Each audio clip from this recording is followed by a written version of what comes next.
A todos. ¿Me escuchan bien? Bueno, para aquellos que no me conocen, me voy a presentar. Soy la doctora Ruth Vaz, presidenta de la Comisión de Jóvenes Abogados, comisión que integra el Colegio de Abogados del Uruguay.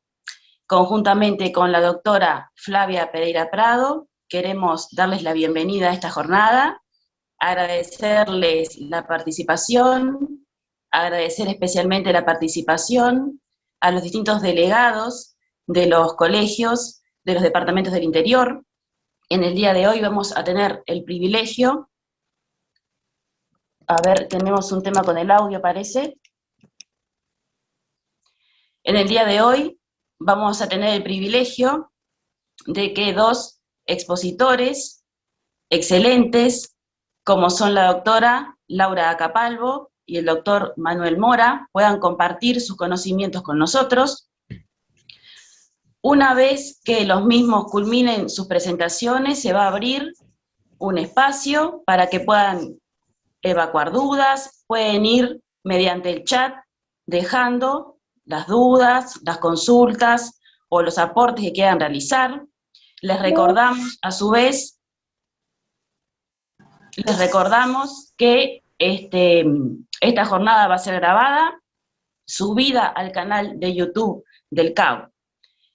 Entonces, sin más, vamos a darle paso a la doctora María Laura Capalvo, que es presidenta del Colegio de Abogados del Uruguay, profesora adjunta de Derecho Internacional Privado en la Facultad de Derecho de la Universidad de la República y miembro de la Asociación Americana de Derecho Internacional Privado. Le damos la palabra y le dejamos paso. Bueno, muchas gracias Ruth, Flavia y a todos los delegados. Es realmente un placer para mí encontrarme en esta oportunidad con todos ustedes. Veo muchas caras de exalumnos que me hace sentir muy, muy alegre que ahora sean colegas. Así que bueno, bienvenidos a todos. Voy a comenzar mi exposición sobre la ley 19920, pero sin antes aprovechar para decirles que en mi calidad de presidenta del Colegio de Abogados del Uruguay, están todos más que invitados, sé que hay muchos que sí lo hacen, a participar en nuestro colegio. Tenemos sedes nuevas, con lo cual tenemos espacio, tenemos salas para que ustedes puedan atender a sus clientes, los socios pueden acceder a eso, y tenemos bastantes planes para el año que viene, para hacer un taller entre todos los abogados recién recibidos, sobre cómo cobrar honorarios, cómo hacer coaching, ¿no?, de lo que tiene que ver con las habilidades blandas, el networking, cómo hacer mi currículum, cómo preparar audiencias, y todo lo que tiene que ver también con el manejo de toda la parte de nuestra salud mental y el manejo en la mediación y en el trato con el cliente. Así que todos estos cursos se van a anunciar y sería un placer para todas las autoridades del CAU que llenen el CAU de gente, y que se vayan a tomar un café por ahí y que lo tomen como un lugar de encuentro. Vamos a tener también una cafetería, vamos a tener una biblioteca, varias cosas. Así que bueno, espero que el 2022 podamos cumplir con todo esto. Bueno, sin más, ahora entonces, poniéndome el sombrero de profesora de facultad, voy a compartir una presentación que preparé.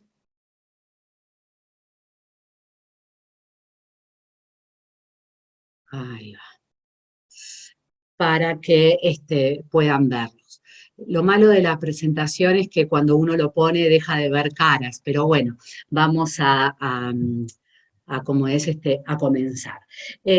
Ustedes sí propusieron este tema como para poder abordarlo, y en realidad este tema de la ley, de la sanción de la ley general de derecho internacional privado, es muy importante. Y vayamos a repasar por qué. Lo primero que ustedes tienen que tener en cuenta, y esto es sí de índole práctica, cuando ustedes están ante un caso ius privatista internacional. ¿Por qué esto es importante? Porque si ustedes están ante un caso de derecho interno, deberán aplicar toda la normativa estudiada, dependiendo si es un tema de derecho civil, de familia, comercial, agrario, ¿verdad? Etcétera, etcétera.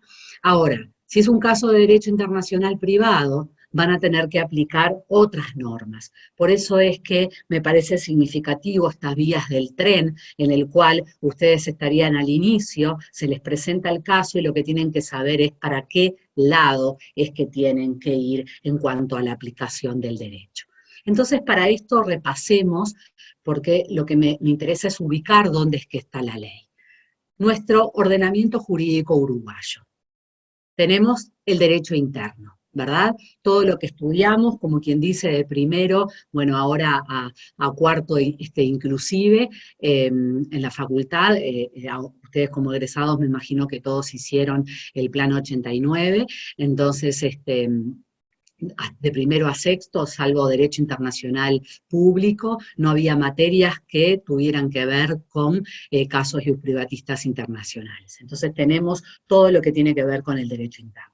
Pero cuando entramos a estudiar derecho internacional privado, nos encontramos que existen tratados, convenios y convenciones que regulan los casos. Acá estamos abriendo la vía del tren. Pero también en el ordenamiento jurídico uruguayo existen normas de DIP de fuente nacional. Estas normas, ¿cuáles son? Son normas de derecho interno, pero que regulan casos privatistas internacionales. Es decir, que aplicaremos tratado con los países con los cuales no tenemos, aplicaremos tratado con los países con los cuales nos vincula un tratado que se encuentra vigente y esté dentro de su ámbito de aplicación. En defecto de tratado, aplicaremos las normas de DIP de fuente nacional. Y en estas normas de DIP de fuente nacional es donde está la ley 19920, que antes encontrábamos, y ustedes seguramente estudiaron, el apéndice del Código Civil. Apéndice del Código Civil que, si ustedes recuerdan, iban del artículo 2393 al 2404. Ahora tenemos una ley que miren todo lo que ustedes se ahorraron de estudiar, ¿no? Del primero al 63 artículos tiene esta ley. 12 artículos contra 63 que tiene esta ley 19920. Normativa, entonces, que se va a aplicar ante ausencia de tratado, convenio o convención en el caso ius privatista internacional. Es decir, que hasta aquí, si tengo un caso ius privatista internacional, debo aplicar las normas de DIP. Para eso debo saber si con el Estado con el cual está involucrado el caso, la parte, se encuentra vigente norma de DIP de fuente supranacional, tratado, convenio y convención, o si no, en su defecto, norma de DIP de fuente nacional. Ahí es donde tenemos la ley 19920, que vamos a ver también que la ley 19920, por ejemplo, no modifica en nada la ley 16.060 respecto de lo que tiene que ver con el capítulo internacional de dicha ley, ¿no? Las sociedades constituidas en el extranjero. Artículos 192 a 198. Esos, por ejemplo, no sufrieron modificación. El Código General del Proceso tampoco. Pero bueno, vamos un poco entonces a dar un panorama general de lo que implica esta ley. Esta ley tiene en su capítulo primero 13 artículos, que yo se los quise de alguna manera poner en esta diapositiva. Estos son todos los institutos que, hacen relación a la ley, ¿no? La ley, por un lado, establece lo que conocemos como el monismo internacional, es decir, que ante un caso ius privatista internacional debo aplicar normas de DIP de fuente supranacional y solo en defecto de estas normas de DIP de fuente nacional. También la ley hace referencia a la aplicación y al conocimiento del derecho extranjero. Nosotros no teníamos ninguna norma en el apéndice del Código Civil que hiciera referencia a lo que era la aplicación del derecho extranjero. Esto nosotros lo teníamos en lo que es el Código General del Proceso, ¿verdad? Pero aquí tenemos entonces normativa que establece cómo se debe aplicar el derecho extranjero, obviamente consagrándose que este debe hacerse de oficio. El otro instituto que está consagrado expresamente en la ley es el del orden público internacional. No sé si recuerdan que en nuestra normativa siempre se estableció el concepto de orden público, y ahí es donde se hacía la distinción entre lo que era el orden público interno y el orden público internacional. Por eso el Uruguay, en la Convención de Normas Generales, hizo una declaración estableciendo que cuando la Convención establece que esto que se está refiriendo al orden público, lo está haciendo al orden público internacional. Bueno, la ley 19920 expresamente da una definición de orden público, y lo que dice es que los tribunales o autoridades competentes, mediante decisión fundada, declararán inaplicables los preceptos de una ley extranjera cuando ellos contrarían en forma grave, concreta y manifiesta principios fundamentales del orden público internacional en los que la República asienta su individualidad jurídica. Luego, por otro lado, la ley 19920 establece, y esto sí, de alguna manera es algo novedoso, hace referencia en su artículo 6º a lo que son las normas de aplicación inmediata, y establece que las relaciones jurídicas privadas internacionales que son reguladas o están abarcadas por normas imperativas de aplicación necesaria que la República haya adoptado para el cumplimiento de las políticas sociales y económicas no serán sometidas a las normas de conflicto. Esto es lo que se conoce como normas de aplicación inmediata, aquellas normas que de alguna manera ponen un freno a lo que es el funcionamiento de la norma de conflicto, porque ya sea que por intereses gubernamentales, lo que se requiere necesariamente es la aplicación de esas normas, que esas normas son de derecho interno y lo que van a decir es que se va a aplicar el derecho uruguayo. Luego tenemos otras excepciones a la aplicación del derecho extranjero, como es el fraude a la ley y como es la institución desconocida.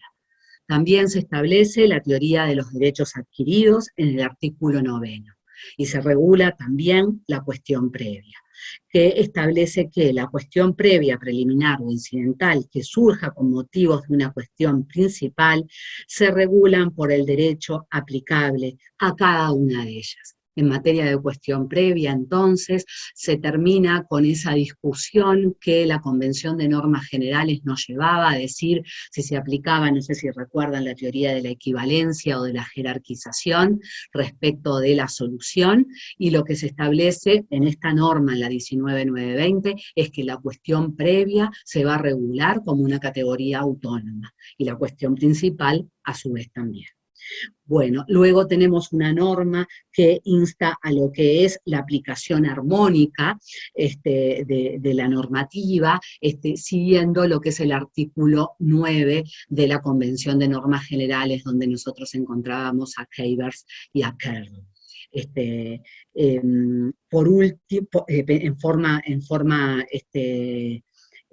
bueno, como punto penúltimo podríamos decir, se consagra el reenvío, que esto es un tema que también tuvo mucha discusión, no sé si ustedes recuerdan que el reenvío en la Convención de Normas Generales no había sido regulado a texto expreso porque se había hecho un homenaje a Alfonsín, que no era partidario del reenvío, entonces no se había establecido normativa. Bueno, en este caso sí se establece de que, dice que cuando resultare aplicable el derecho de un Estado extranjero, se entiende que se trata de la ley sustantiva de ese Estado con exclusión de sus normas de conflicto, es decir, se está excluyendo el reenvío en el artículo. Dice, lo establecido en el inciso primero es sin perjuicio de lo establecido a texto expreso por otras normas, o cuando la aplicación de la ley sustantiva en ese Estado al caso concreto se torne incompatible con la finalidad esencial de la propia norma de conflicto que lo designa, ¿no? Y dice de conformidad con lo establecido en el artículo 11, que es la aplicación armónica de esta ley, y en las normas sobre derechos humanos. Por último, en esta parte general, también se establece lo que es la especialidad del derecho comercial internacional, y se lo reconoce entonces con un carácter especial. Y dice que las cuestiones que sean de relaciones comerciales internacionales no resueltas en leyes especiales se van a dirimir consultando prioritariamente las fuentes de derecho comercial internacional. Bien, bueno, hasta aquí entonces un simple panorama de lo que son los institutos o esta parte general de la ley 19.920, que como ustedes ven amplía lo que estaba consagrado en el apéndice del Código Civil. Yendo entonces concretamente a sus artículos, lo que tienen que tener en cuenta es que el capítulo 2 hace referencia a lo que son el domicilio de las personas físicas y hace referencia a lo que es el domicilio de las personas físicas capaces y el domicilio de las personas físicas incapaces. El domicilio de las personas físicas capaces lo regula por la residencia habitual del núcleo familiar con el cual, conviven. Esperen que voy a sacar esto de acá.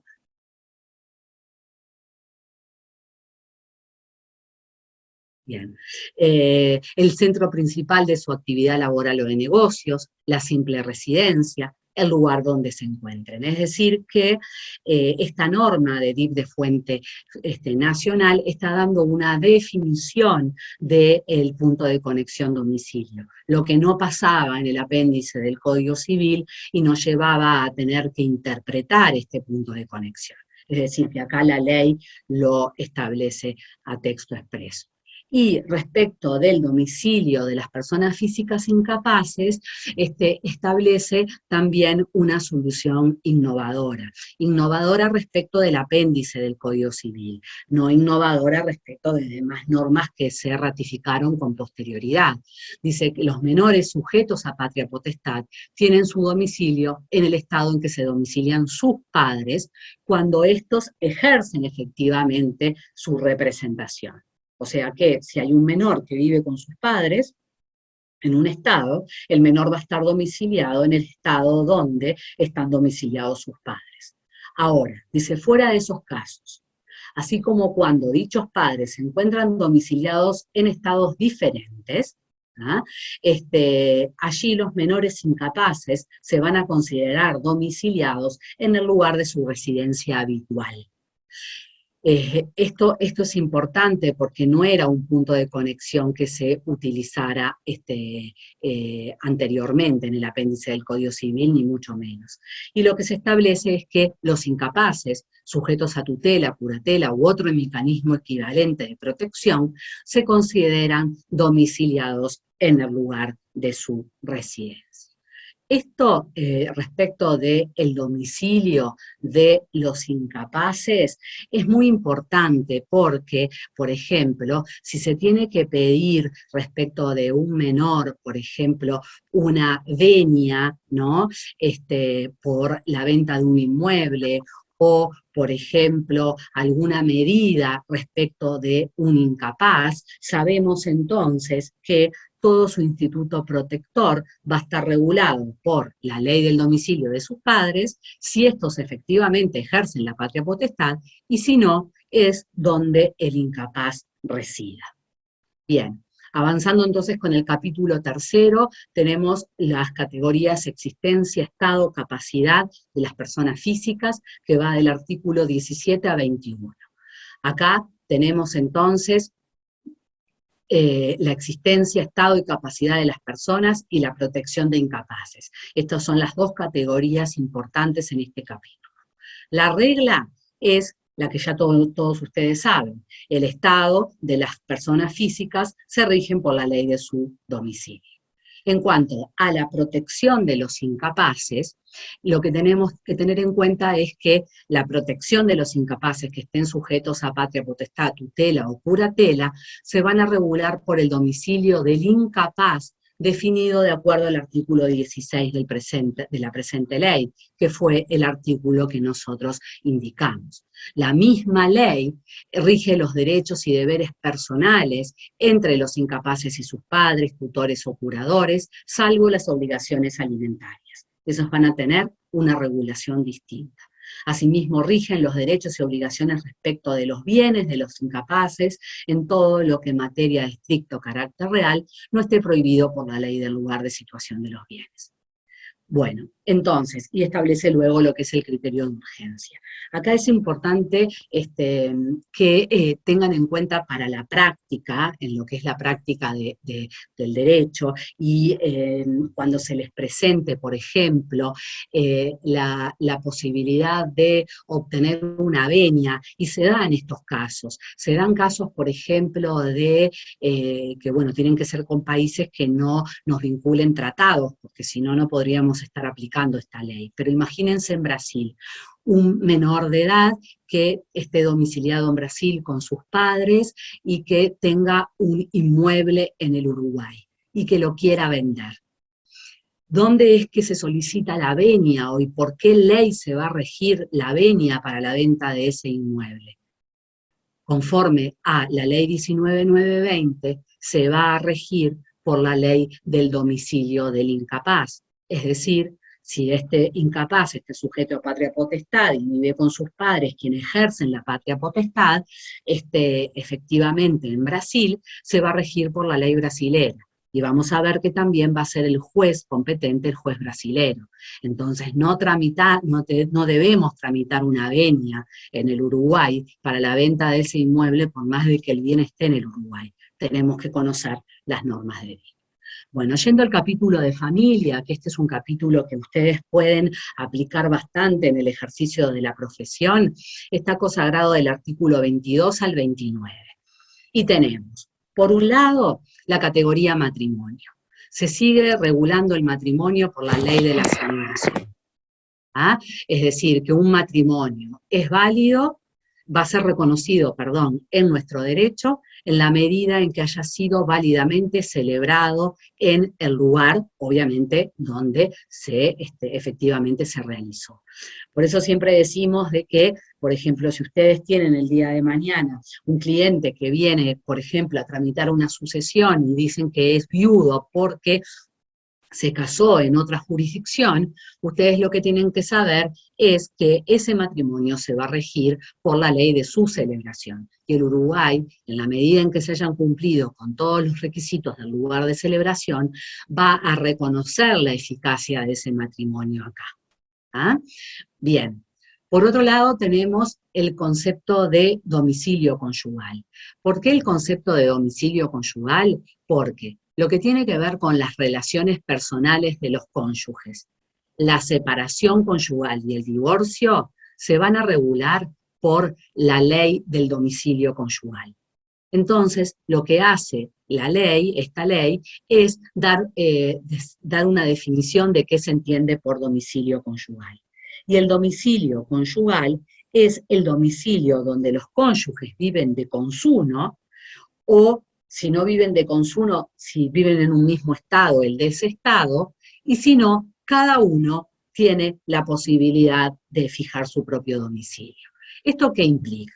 Que si ustedes el día de mañana, de vuelta, la aplicación de esta ley, no con Argentina, que rige el Tratado de Montevideo de 1940, ¿verdad? Y con Paraguay también. Pero de vuelta, un cliente de ustedes que viene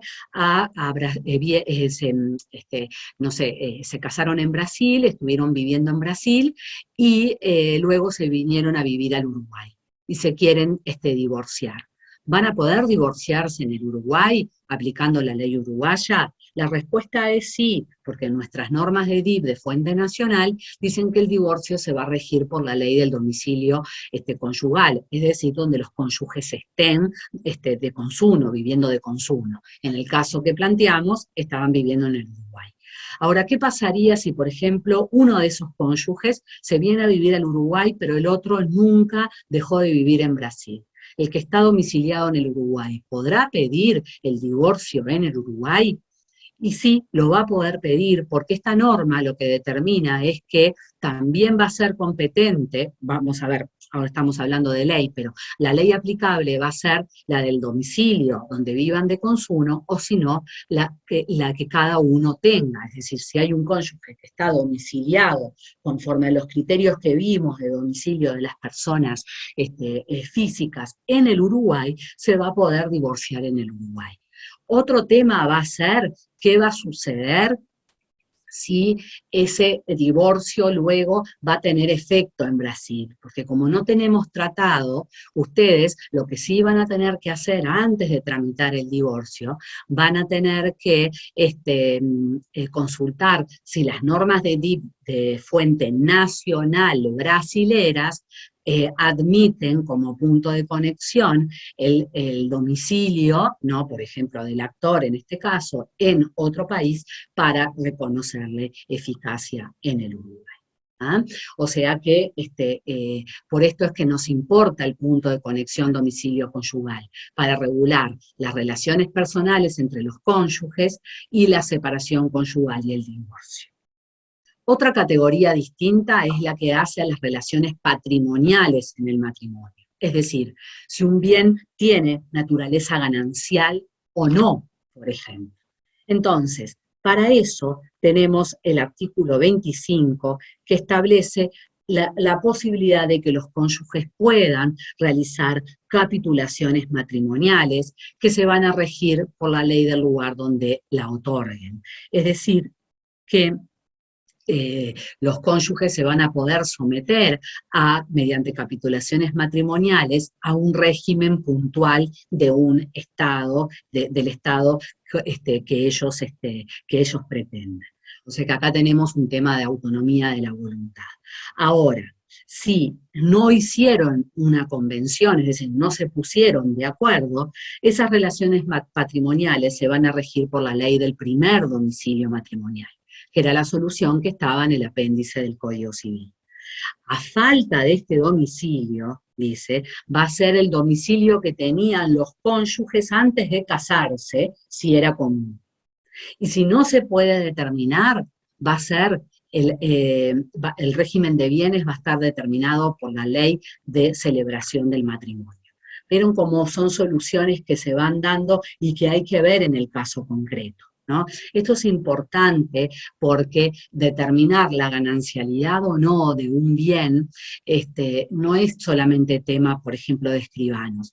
Los abogados, cuando tramitamos sucesiones y un causante fallece, tenemos que saber si lo que entra dentro de la masa de la herencia es el 50% o la totalidad del bien del causante. Y para ello, si es una persona que tenía domicilio en el extranjero, tenemos que aplicar esta regla para saber dónde es que, conforme a qué ley se regula su régimen de bienes en el matrimonio, para determinar si ese bien va a ser ganancial o propio. Tenemos que consultar a la ley que regula esa relación patrimonial en el matrimonio. Y de ahí los criterios que les establecí. Por otro lado, se regulan lo que son las uniones no matrimoniales. Las uniones no matrimoniales se establece que la capacidad de las personas para constituir una unión matrimonial, la forma, la existencia y la validez de las mismas, se rigen por la ley del lugar donde han sido registradas o reconocidas por la autoridad competente. Es decir, si ustedes se enfrentan el día de mañana a una unión no matrimonial que se realizó por ejemplo, en España y se inscribió en España, todo lo que tiene que ver con la capacidad de las personas para constituirla, la forma y la validez de esa unión no matrimonial va a estar regulado por el derecho español. Los efectos, dice, derivados de estas uniones no matrimoniales se rigen por la ley del Estado en donde se pretenden hacer valer. Es decir, si luego esa unión no matrimonial reconocida quiere venir al Uruguay y quiere que sus efectos sean reconocidos, van a tener que ser reconocidos en el Uruguay. La disolución de la unión no matrimonial se rige por la ley del domicilio común de las partes. Bueno. El otro punto que tenemos en materia, esperen que tenemos a alguien ahí, no sé, en materia de categorías reguladas expresamente, tenemos el tema de la filiación, que dice que la filiación se rige por la ley del domicilio conyugal al tiempo del nacimiento del hijo. Esto realmente es una innovación respecto de los tratados de Montevideo. A ver si podemos apagar un micrófono por ahí. Se atendió un volumen a casa.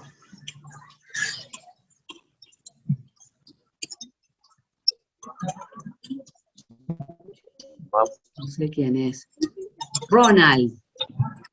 Se muere cuando se dé cuenta. Ahí está. Bien.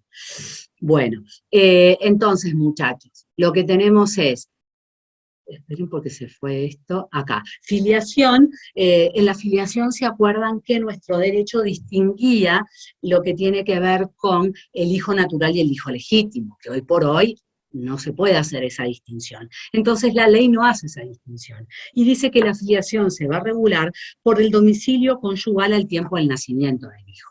Ahora, habla de domicilio conyugal, entonces está hablando de alguna manera de hijos legítimos también. Bueno, pero agrega el artículo.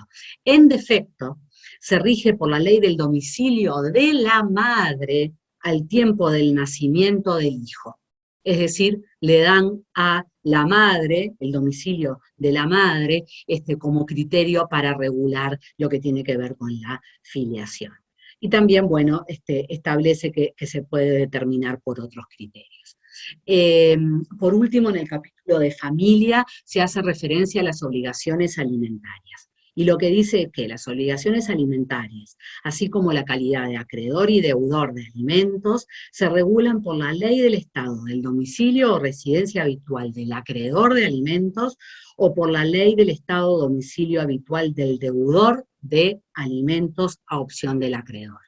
Esto quiere decir que con todos los países con los que no tenemos tratado, convenio o convención respecto de obligaciones alimentarias, el actor, que puede llegar a ser el cliente de ustedes, puede pedir entonces promover una demanda de alimentos y para eso va a aplicar a opción del actor la ley del domicilio o residencia habitual del acreedor de alimentos o la ley o domicilio habitual del deudor de alimentos.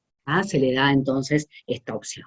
Avanzando entonces un poco más con el capítulo 5, hace referencia a las sucesiones, y respecto de las sucesiones tiene 3 artículos. Uno que refiere a la sucesión propiamente dicho, otro al testamento y otro a las deudas hereditarias. Si ustedes ven en este slide que les puse, lo que era el artículo del apéndice del Código Civil, y ahora tenemos 3 artículos para regular el tema de la sucesión. Dice que la sucesión testada e intestada se rige por la ley del Estado del lugar de situación de los bienes al tiempo del fallecimiento del causante. Seguimos con la misma solución, que era la lex rei citae. Es decir, que si hay un inmueble o un bien mueble, cualquier bien de un causante que esté en el Uruguay, no importa dónde el causante haya fallecido, No importa dónde se haya casado, para abrir la sucesión de ese bien ubicado en el Uruguay, se va a tener que hacer conforme a la ley uruguaya. ¿Ah? Cuando se hace referencia a la sucesión testada e intestada, se refiere a, se determina el alcance extensivo de la categoría, que ahí lo pueden ver, capacidad capacidad y títulos de heredero, de legatario, lo que es las asignaciones forzosas, el orden de llamamiento, la porción de libre disposición, los legados, la obligación de colacionar, los efectos del testamento. La ley, para terminar con toda aquella discusión, que no sé si se acuerdan, que ustedes habían visto de si el testamento era solemne o por acto público o acto solemne, la ley lo único que pide para reconocer la eficacia a un testamento celebrado en otra jurisdicción es que el testamento sea por escrito. ¿Ah? No le establece otro requisito más de que sea por escrito. Y luego lo que tenemos es que, si también recuerdan aquellos destellos a la unidad, al régimen de unidad que existían en el apéndice del Código Civil, acá solamente esos destellos de unidad son para las deudas hereditarias. ¿Ah? No para los legados ni para la obligación de colacionar que se comienza a regir a partir de la ley por la lex Reisitae. En lo que tiene que ver con personas jurídicas, vamos a ver que hace referencia a lo que es la ley aplicable, el domicilio, el Estado y las personas de derecho público extranjero, el reconocimiento de personas de derecho privado, la actuación de personas de derecho privado, pero esta normativa, este capítulo, refiere a lo que son las personas jurídicas, pero de derecho civil, porque en su exclusión se excluye, valga la redundancia, a lo que son las sociedades comerciales, las que van a seguir rigiéndose por la ley 16.060. Avanzando entonces con la ley, luego tiene un capítulo que refiere a bienes, que lo que establece es los bienes, cuál va a ser la ley aplicable a los bienes se van a regular por la ley del lugar donde se encuentra el bien, se establecen criterios de localización de los bienes, es decir, dónde va a estar localizado un crédito, un valor, y si no se puede determinar ese lugar. Se va a también reglamentar lo que es el cambio de situación de los bienes muebles, y por último, la partición, que en el apéndice del Código Civil no estaba regulada, y la partición en la ley 19.920 sí está regulada. Nosotros lo que tenemos que tener en cuenta cuando hablamos de partición es que el acto particionario, es decir, el contenido de la partición en cuanto a si habrá sulte total o no, se va a regir por la ley de la celebración del acuerdo particionario. Pero los derechos con los que yo llego a la partición, si son derechos sucesorios, esos derechos me los va a decir la categoría sucesión. Si son derechos, por ejemplo, que llego porque hay una coindivisión en virtud de un matrimonio, me lo va a decir el régimen de bienes en el matrimonio. Si llego a la coindivisión en virtud de un contrato, me lo va a decir los derechos con los que llego, el capítulo referente a actos jurídicos. ¿tá? Lo que se rige por la ley de la celebración es el acto particionario en cuanto a el contenido propio de la partición, y no con los derechos que llego a la partición. Bueno, por otro lado tenemos, para hacerles mención, de que se regulan las formas de los actos jurídicos, distinguiéndose lo que son las formas intrínsecas, extrínsecas e instrumentales, y donde quiero llegar es a este capítulo porque hace referencia a lo que son las obligaciones, y tenemos obligaciones que vamos a ver contractuales y obligaciones que nacen sin convención. En lo que tiene que ver con obligaciones contractuales, lo primero es que se da una definición de cuándo un contrato es internacional. Y eso lo encuentran en el artículo 44. Esto es muy importante que se definan en forma autárquica, porque se entiende, por ejemplo, en este caso, cuando estamos ante un contrato internacional. Luego tenemos el artículo 45, que es la novedad de lo que cambia respecto del apéndice del Código Civil. ¿Por qué? Porque permite que las partes puedan elegir la ley aplicable a un contrato.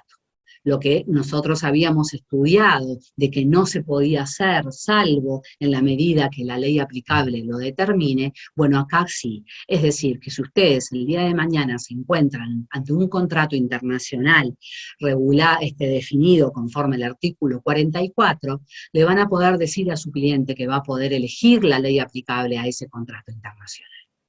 ¿Cómo va a ser qué derecho van a poder elegir? Y acá dice, pueden elegir, dice, las partes pueden elegir normas de derecho generalmente aceptadas a nivel internacional como conjunto de reglas neutrales y equilibradas, siempre que emanen de organismos internacionales. ¿Esto por qué? Porque se va a poder elegir tanto lo que es la hard law, por ejemplo, el derecho de Nueva York, como la soft law, por ejemplo, los principios de UNIDROIT. ¿Ah? Aquí lo que sí tienen que tener en cuenta es que cuando se elige la ley aplicable, se prohíbe el reenvío. Cuando se elige la ley aplicable, se elige la ley interna de ese Estado, salvo en la soft law, que es concretamente ese derecho el que se elige. Ese acuerdo de ley debe ser expreso y debe desprenderse inequívocamente de las cláusulas contractuales en su conjunto. ¿Ah? Es decir, necesariamente ese consentimiento tiene que estar dado expresamente. Y ojo, que si hay abuso de derecho, esa cláusula no va a valer la elección, ¿no? Obviamente, como toda cláusula contractual, está sujeto a todos los requisitos de validez contractual. Bueno, por otro lado tenemos el artículo 46 que hace referencia al alcance del acuerdo de elección, donde dice que cuando se elige ley, no necesariamente se está eligiendo el juez competente. Cuando elijo ley, elijo ley. ¿Ah? Y cuando elijo juez, elijo juez. Eso es lo que está determinando este artículo. Luego regula los contratos a distancia, que se rigen por la ley de la residencia habitual o el establecimiento de la persona de donde partió la oferta aceptada. Acá tenemos puro y duro el Tratado del 40 con su misma solución. Seguidamente establece cuál es la ley aplicable cuando no hay acuerdo de parte, cuando no hay autonomía de la voluntad. Bueno, ahí rigen todos los criterios que se estudiaron ustedes en Derecho Internacional Privado, de cuando el contrato recae sobre cosa, ¿no? Cierta o determinada, o fungible o de género, por un lado, ¿no? Que cuando recae sobre cosa cierta y determinada, se regula por la ley del lugar donde se encuentra la cosa al momento de la celebración del contrato, si es de género determinada por el domicilio del deudor, y cuando es prestación de servicio, había tres posibilidades.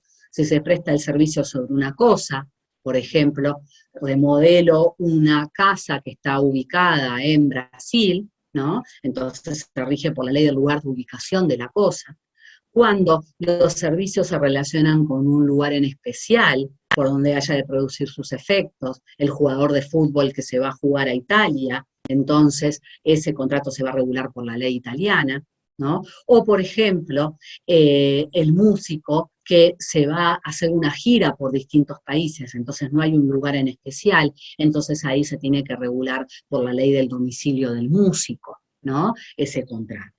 Bueno, luego tenemos criterios subsidiarios, que son los que tienen que ver con cuando no se puede determinar estos lugares, el lugar de cumplimiento del contrato, que esa es la regla, ¿no? Los contratos se regulan por la ley de su cumplimiento, la que tiene que ser interpretada conforme a como vimos, si no se puede determinar entonces el lugar de cumplimiento, el contrato va a estar regulado por la ley de la celebración.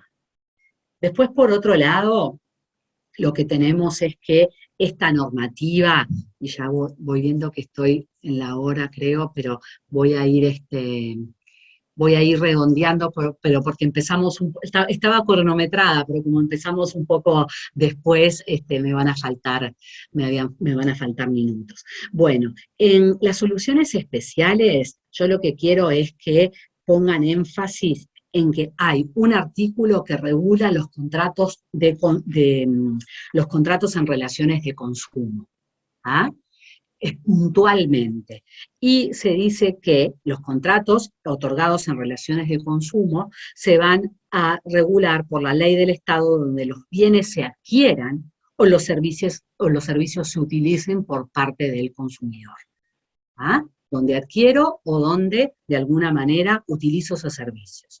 En caso de que los bienes se adquieran y los servicios se utilicen en más de un Estado o no pudieran determinarse esas circunstancias, se va a regular por la ley del domicilio del consumidor. ¿Ah? Es protección al consumidor. Y en los contratos a distancia, así como cuando la celebración ha sido precedida de oferta o publicidad específica en el domicilio del consumidor, se aplicará la ley de ese Estado, siempre que el consumidor hubiese prestado su consentimiento. O sea que por todas las compras en Internet que de alguna manera les hagan publicidad acá en el Uruguay, eso se va a regular entonces por la ley uruguaya. ¿Ah? Bueno, se establecen obviamente también la aplicación de lo que son los usos y costumbres. Por otro lado, tenemos las obligaciones que nacen sin convención, que aquí lo importante es tener en cuenta que la ley aplicable pueden ser dos, a opción del damnificado, donde se produce el hecho ilícito o donde se produce el daño. Cualquiera de las dos. Que no sé si ustedes recuerdan toda la problemática que esto tenía cuando, por ejemplo, yo tengo un delito a distancia. Que, es decir, que el hecho ilícito se produce en un lugar, pero el daño se produce en otro. Por ejemplo, la difamación de una persona a través de revistas que circulan por todo el mundo. ¿Ah? Es decir, puede ser donde se imprimió la revista, el hecho ilícito, o donde se produce el daño, es decir, donde esta persona sufre, como quien dice, el daño. En materia de poderes, tenemos una sulación que es muy importante, y esto nos sirve, muchachos, mucho para lo que es el poder para pleitos, porque el artículo 54 lo que dice que los poderes van a estar regulados por la Convención Interamericana sobre el régimen legal de los poderes a ser utilizados en el extranjero. Que esta convención lo que establecía concretamente, lo que establece concretamente, es que, por ejemplo, y les voy a poner solo el caso del poder para pleitos, cómo ustedes deben actuar. Si viene un poder para pleitos que fue otorgado en un país en el cual, nosotros en el Uruguay, en el Código General del Proceso, el poder para pleitos tiene una solemnidad especial, que tiene que ser en escritura pública. Entonces, si ustedes tienen un cliente que está domiciliado o va a otorgar un poder en un lugar donde existe la escritura pública, le tienen que decir a su cliente que el poder para pleitos lo mande en escritura pública, con un notario de allá. Luego acá, lo que se va a hacer, y que se apostille. Luego acá se traducirá, si es necesario traducir, porque siempre el traductor público tiene que ser nacional. Ahora, si viene un poder, imagínense, de Estados Unidos, su cliente está en Estados Unidos, y no hay escritura pública, ¿cómo solucionan ese problema? Bueno, la Convención Interamericana sobre el régimen legal de los poderes, lo que dice es que ese poder que va a venir en documento privado con la firma del Notary Public, va a tener que cumplir determinados requisitos, que es una declaración jurada de los datos del otorgante del poder. ¿Ah? Entonces se sustituye, como quien dice, la obligación de esa escritura pública con lo que es esa declaración jurada. Siguiendo en adelante tenemos prescripción, que no nos vamos a detener, y solamente entonces, para redondear, y les prometo 2 minutos respecto de esto, es el juez competente. En materia de juez competente, todo esto que vimos fue respecto de determinadas categorías y respecto de la ley aplicable. El juez competente, que está regulado de los artículos 57 a 60, lo que establece esta normativa es cuándo el juez uruguayo es competente, no cuándo va a ser competente el juez de Brasil. cuando el juez uruguayo es competente, porque es una norma unilateral. ¿Ah? Entonces, da soluciones generales, establece la litispendencia, da soluciones especiales, establece la jurisdicción en materia contractual y lo que es la jurisdicción exclusiva. ¿Ah? Yo de acá voy a hablar solo de 3 puntitos concretos. En materia de soluciones especiales, lo que establece es el famoso, el criterio del domicilio del demandado. Ese es un criterio general, que está en el A y en el B, ya sea persona física o persona jurídica. ¿Ah? Es decir, la ley del domicilio del demandado. ¿Ah?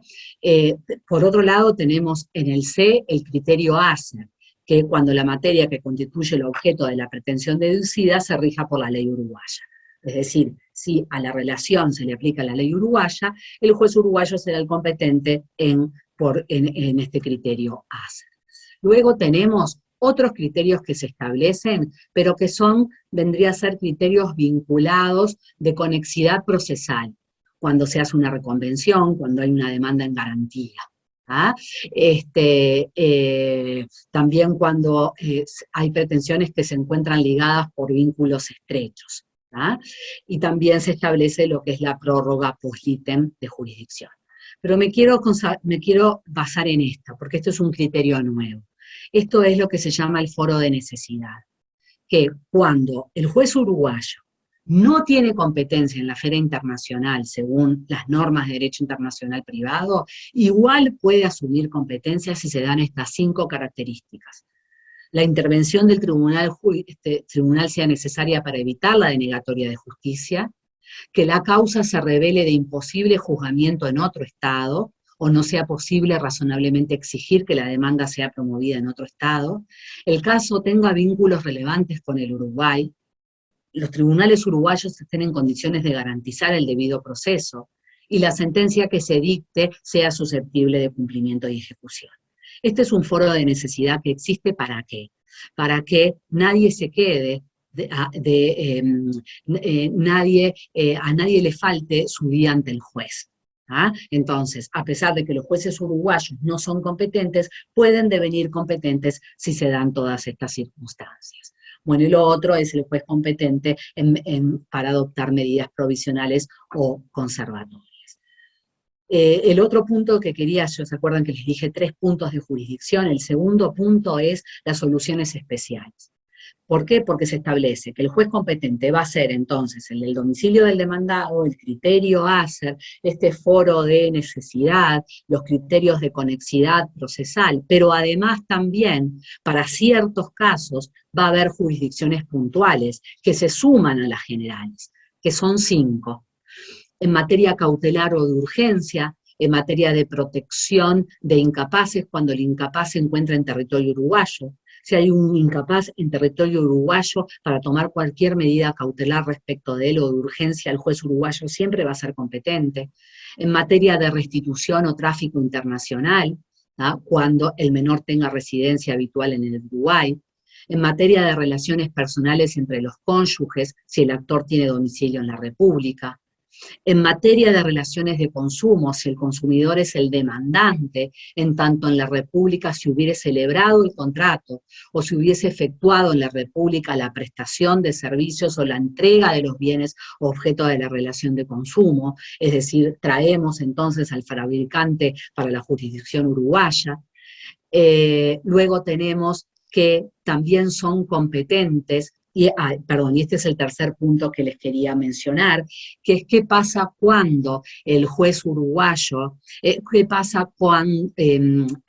es lo que sucede en materia de jurisdicción cuando estamos frente a un contrato, porque se acuerdan que se podía elegir la ley aplicable. Bueno, también se puede elegir el juez competente. No se admite que el acuerdo de las partes para la determinación de la jurisdicción en los contratos que versen sobre materias relacionadas en el artículo 50. Esas soluciones especiales, esas 5 soluciones, no van a poder estar sometidas a, si refieren a materia contractual, a elección, porque son esas soluciones 5 las que rigen. Luego tenemos cuándo es que se da el tema de la jurisdicción exclusiva. Por otro lado, las disposiciones finales que hace referencia a la derogación y vigencia de esta ley, y de allí termino la exposición. Pero antes de terminarla, quería verlos a todos, porque lo que me interesa es que a ustedes los que les quede es esta visión, muchachos. 3 o 4 cosas importantes. Si tengo un caso iusprivatista internacional, lo primero que tengo que saber es si tengo un caso interno o un caso iusprivatista internacional. Tengo un caso iusprivatista internacional, me voy a las normas de DIC. Me voy a ver si tengo tratado, convenio, convención con el Estado en el cual las partes están vinculadas. Si no lo tengo, aplico las normas de DIP de fuente nacional, es decir, la ley 19920. Ojo, si tengo un tema de sociedades comerciales, aplico la 16.060, ¿ah? La 19920. Lo que intenté mostrarles es cómo, un pantallazo de cómo esta ley lo que viene es no a modificar lo establecido en el apéndice del Código Civil, sino que lo que hace es plasmar lo que en el apéndice del Código Civil no estaba claro, y la doctrina hacía todas sus vueltas para tratar de llegar a la solución. Ahora se hace a través de la ley. Esta ley tiene soluciones concretas que nos sirven en materia de alimentos, como vimos, de filiación, de uniones no matrimoniales, ¿no? Y bueno, y de otras categorías en materia de familia. La gran innovación que tiene la ley es que permite el acuerdo de partes en materia contractual, y permite también que se elija no solamente la ley aplicable, sino también el juez competente. Y también la otra innovación que tiene esta ley es que permite que, por ejemplo, regula las relaciones de consumo en cuanto a la ley y el juez competente en forma específica. También los contratos de trabajo los regula en forma específica.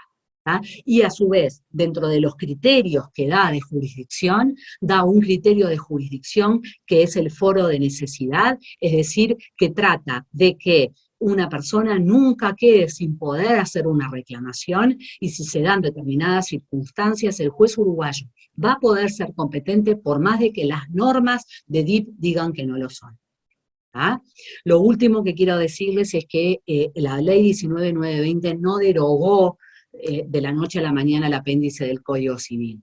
Podemos estar coexistiendo entre los dos sistemas, ¿ah?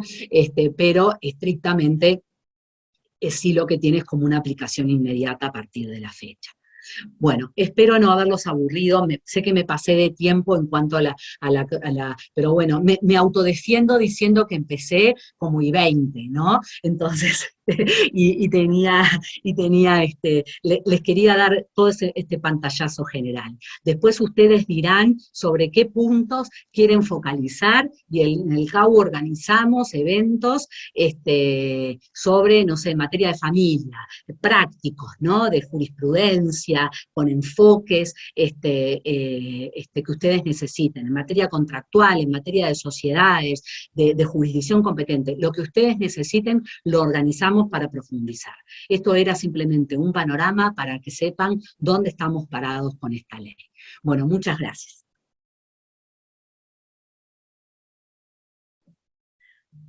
Bueno, entonces, primeramente, agradecer a la doctora Laura Capalvo por su excelente exposición, y bueno, primero consultar si tienen algunas dudas. No hubieron dudas expuestas en el chat, pero abrimos espacio a dudas si es que alguien quiere consultarle algo a la doctora Capalvo antes de pasar al doctor Mora. Es que no les di tiempo de pensar, les bombardeé con todas las... Pobres muchachos no saben ni para dónde. pero bueno, sí, no hay muchas preguntas. Pedagógicamente es difícil que puedan surgir preguntas, pero bueno, quedo a la orden. Perfecto. Bien, entonces si no hay preguntas, pasamos al siguiente módulo del día. Tengo el gusto de presentar al doctor y escribano Juan Manuel Mora, a quien agradecemos también su presencia en el día de hoy, en este 9º encuentro de jóvenes abogados de aquí de Uruguay.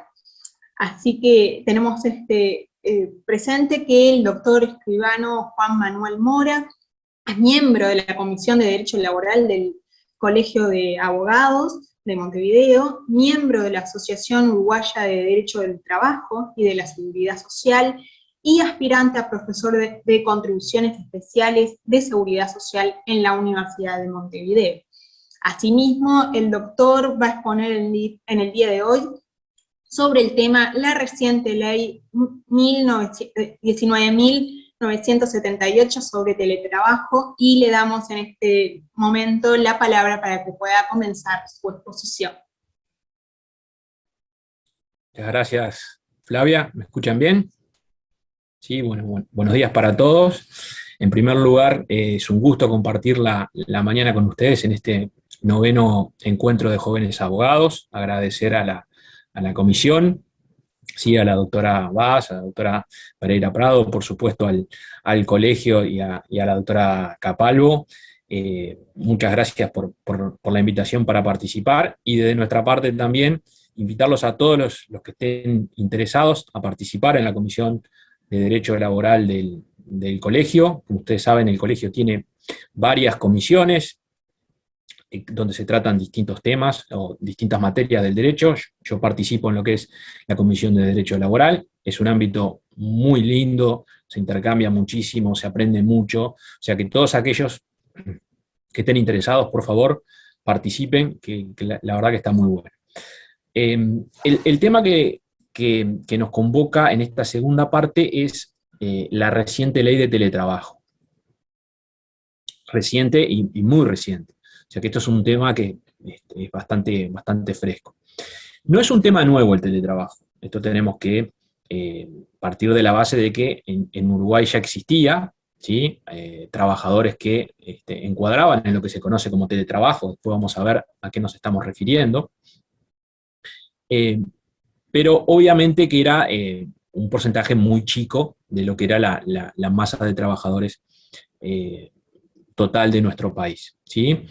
Lo que no teníamos era una regulación específica, ¿sí? No teníamos una regulación específica que regulara el fenómeno del teletrabajo como tal, como sí teníamos en gran parte de los países de Europa y en muchos países de América Latina. En ese sentido, Uruguay le faltaba, de alguna forma, una norma específica que regulara esta situación.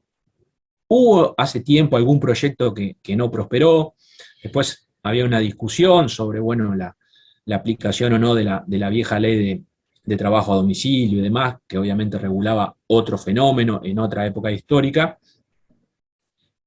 Y en ese momento estábamos hasta que pasó lo que, bueno, todos sabemos, ¿verdad? Irrumpió la pandemia en nuestro país, ¿sí?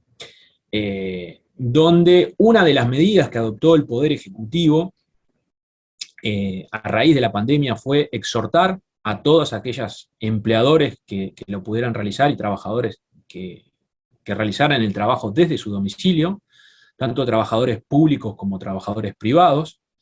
Esto fue un cambio bastante drástico, porque si ustedes recuerdan fue de un día para el otro, ¿sí?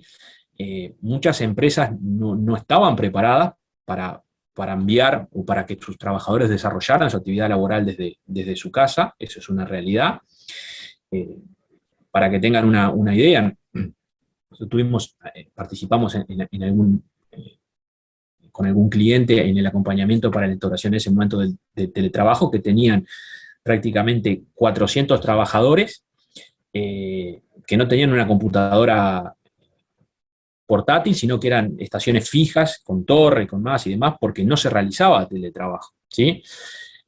Pero debido a la exhortación del Poder Ejecutivo y como una medida sanitaria, bueno, en ese momento llegamos casi hasta, según algunos estimados, a un 30%, ¿sí? de la cantidad, del total de trabajadores realizando su actividad laboral desde su casa, ¿sí? En ese momento se presentaron algunos proyectos de ley para regular esta situación, que obviamente traía aparejada una gran cantidad de dudas, tanto para los trabajadores como para los empleadores, ¿sí? En ese ámbito, ¿sí?, fue aprobada la ley 19.978, que regula específicamente el teletrabajo, ¿sí? Y, digamos, básicamente para que tengan una idea de cómo fue el proceso de aprobación de la norma, este fue un proyecto que presentó la senadora Sanguinetti, que tuvo alguna modificación por alguna de las cámaras y finalmente terminó aprobado. Hubo también en ese momento a consideración un proyecto de ley que se hizo en el ámbito del PROMOLE, ese programa de modernización legislativa en el cual el colegio participó a través de la comisión, pero finalmente el proyecto que se aprobó fue el de la senadora Sanguinetti con alguna modificación, y es el que hoy conocemos, y ya tenemos ley vigente, 19.978, ¿sí? Simplemente para acotar, y para que lo tengan presente, el teletrabajo tiene muchas aristas muy interesantes, ¿sí? Sobre todo el tema incluso más amplio, el de ustedes seguramente lo hayan escuchado nombrar, el de los nómades digitales, acarrea una problemática muy amplia desde el punto de vista de la seguridad social, desde la seguridad social internacional, desde la imposición a la renta de esos trabajadores que desde el exterior trabajan para Uruguay o de Uruguay para el exterior. No vamos a entrar, lamentablemente, por un tema de tiempo, en ese tipo de aspectos, porque no nos da, pero que son muy interesantes. Nos vamos a centrar en la ley y básicamente en los aspectos prácticos, y dejarles planteadas algunas dudas, ¿sí?, que el texto legal generó, ¿sí? Les voy a presentar la pantalla, así les voy mostrando una presentación. Ustedes, por favor, me avisan cuando la vean. Ya está visible. Muchas gracias. Perdón, quiero...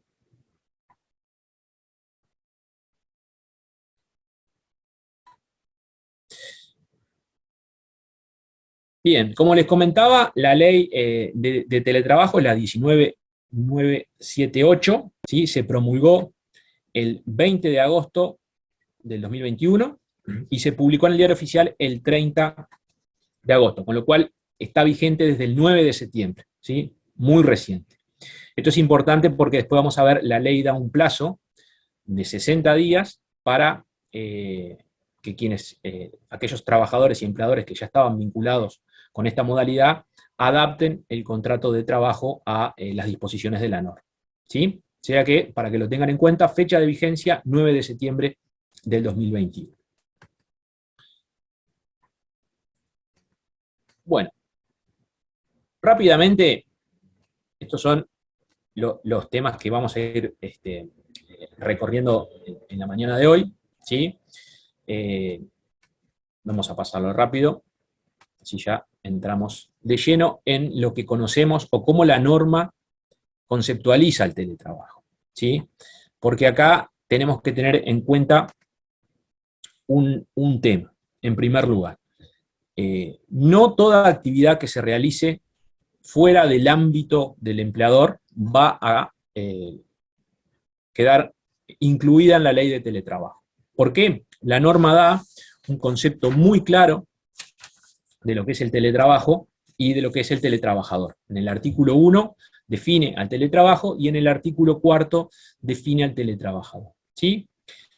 ¿Qué elementos se requieren para que podamos estar hablando de teletrabajo de acuerdo con la ley? Primero, y en primer lugar, una prestación de trabajo, ¿sí? Vamos a estar en el ámbito de un contrato laboral, un vínculo laboral, ¿sí? Uso de tecnologías, las famosas TICs, ¿verdad? De herramientas informáticas de comunicación, ¿sí? Esto van a ver después cuando veamos que es fundamental de acuerdo a la norma. Y obviamente que tiene que ser prestada esta actividad laboral fuera del ámbito proporcionado por el empleador, ¿sí? Y vamos a ver que nos va a abarcar la modalidad que se conoce como online o offline.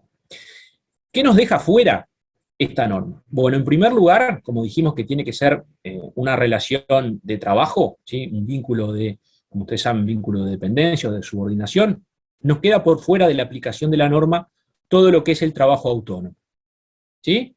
Es decir, si una empresa tiene un vínculo contractual, por ejemplo, con una empresa unipersonal entendiendo como realmente una empresa unipersonal independiente y no una relación de dependencia encubierta.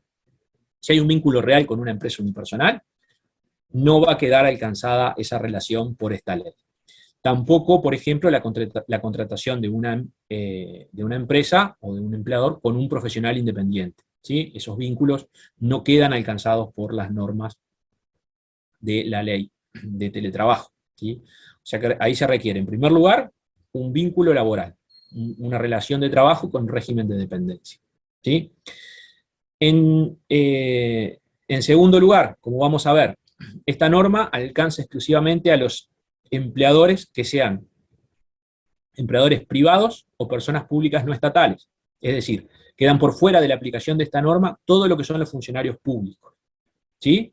O sea que, para tenerlo en cuenta, esta norma aplica en principio para los trabajadores del sector privado y de las personas públicas no estatales. No alcanza a los funcionarios públicos. Se requiere necesariamente que ese teletrabajo se realice mediante el uso de tecnologías de la información, de la comunicación, ¿sí? Si teníamos los viejos casos que se daban de trabajo a domicilio, ¿verdad? Donde el trabajador desarrollaba su actividad 100% en su domicilio, pero para ello no utilizaba las denominadas TICs, en ese caso tampoco vamos a estar alcanzados por este concepto de teletrabajo y por lo tanto ese vínculo va a quedar por fuera de la aplicación de esta ley. En tercer lugar, como decíamos, se requiere que el ámbito en el cual se realice el trabajo por parte del trabajador no sea proporcionado por el empleador, con lo cual, a pesar, si por más que el trabajador realice su actividad fuera de la sede de la empresa, el lugar donde lo realiza es proporcionado por el empleador, en ese caso tampoco va a quedar alcanzado ese vínculo por la ley de teletrabajo, ¿sí? Es decir, se requiere que el lugar donde el teletrabajador, desarrolle su actividad no sea proporcionado por el empleador, ¿sí? Y además la ley incluye las dos modalidades de teletrabajo que se conocen generalmente, la que se conoce como online o offline. Esto es básicamente la online, en la cual el trabajador tiene una comunicación que no tiene por qué ser permanente, pero sí fluida con los servidores de la empresa o con los sistemas de la empresa, además, y hay un teletrabajo, digamos, justamente online, o aquella en la cual el trabajador, por ejemplo, si bien se vincula con los servidores o los sistemas de la empresa, no hay una conexión en forma permanente, sino que, por ejemplo, descarga los archivos, trabaja, luego los sube y demás. O sea que desde ese punto de vista la ley es bastante amplia e incluye las dos modalidades que la doctrina suele caracterizar como teletrabajo, ¿sí? Tengan en cuenta que esta ley, además, al conceptualizar el teletrabajo y al teletrabajador, no estatuyó un estatuto especial del teletrabajador, como podemos tener en otros casos, ¿sí? Es decir, al teletrabajador le van a regir todas las normas y todos los derechos que establece la normativa laboral general, salvo aquello que específicamente sea modificado por la ley, ¿sí? Esto no es un estatuto especial del teletrabajador, ¿sí? La ley contiene sí particularidades, que es lo que nos interesa conversar hoy con ustedes, sobre todo desde el punto de vista práctico, pero no hay un estatuto especial del teletrabajo, ¿sí? Y además, y esto porque les comentaba, si bien en este caso vamos a aplicar, si se cumplen estos elementos, esta ley, además expresamente la norma dicen que al teletrabajador le son aplicables todos los derechos que establece la normativa laboral, ¿sí? Esto es importante tenerlo en cuenta. Bien, seguimos avanzando. Ya comentamos un poco cómo venía siendo el tema del ámbito de aplicación de la norma.